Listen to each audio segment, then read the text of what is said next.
नवरात्रि का 7वां दिन मां कालरात्रि को समर्पित है। दुष्टों का विनाश करने वाली मां कालरात्रि को वीरता और साहस का प्रतीक माना गया है। 28 मार्च को मां कालरात्रि की पूजा की गई। चैत्र नवरात्रि का पावन पर्व देश भर में बड़े ही धूमधाम और भक्ति भाव के साथ मनाया जा रहा है। नवरात्रि में पूरे 9 दिनों तक मां दुर्गा के अलग अलग 9 रूपों की पूजा करने का महत्व है।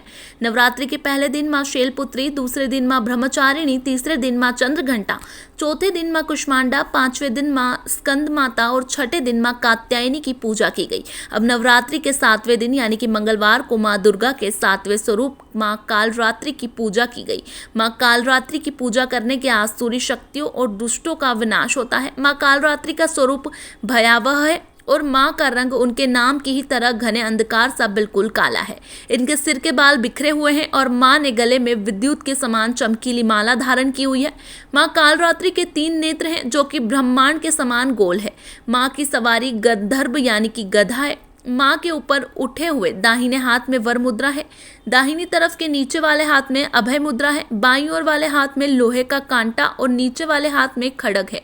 मां कालरात्रि की पूजा से आसुरी शक्तियों का विनाश होता है और दैत्य, भूत, पिशाच, दानव सभी इनके नाम से दूर चले जाते हैं। पौराणिक कथा के अनुसार रक्तबीज नामक एक दैत्य के चारों ओर हाहाकार मच रहा था। उसके आतंक से मानव से लेकर देवता सभी परेशान थे। रक्तबीज को ऐसा वरदान प्राप्त था कि उसके रक्त की बूंद धरती पर गिरते ही उसी के समान एक और शक्तिशाली दैत्य तैयार हो जाएगा। इस तरह रक्तबीज की सेना तैयार होती गई और उसका आतंक भी बढ़ता गया। रक्तबीज से परेशान होकर सभी देवतागण भगवान शिव के पास पहुंचे। शिव जी जानते थे कि रक्तबीज का अंत केवल माता पार्वती ही कर सकती है, इसलिए उन्होंने माता पार्वती से अनुरोध किया। तब माता पार्वती ने अपनी शक्ति और तेज से मां कालरात्रि को उत्पन्न किया। मां कालरात्रि का रूप रौद्र और विकराल था। गंधर्व की सवारी, काला रंग, खुले केश, गले में मुंडमाला, एक हाथ वर मुद्रा में, एक हाथ अभय मुद्रा में, एक हाथ में लोहे का कांटा और एक हाथ में खड्ग। मां कालरात्रि ने रक्तबीज का वध करते हुए उसके शरीर से निकले वाले रक्त की बूंद को जमीन पर गिरने से पहले ही पी लिया और इस तरह मां ने रक्तबीज के आतंक से मानव और देवताओं को मुक्त कराया।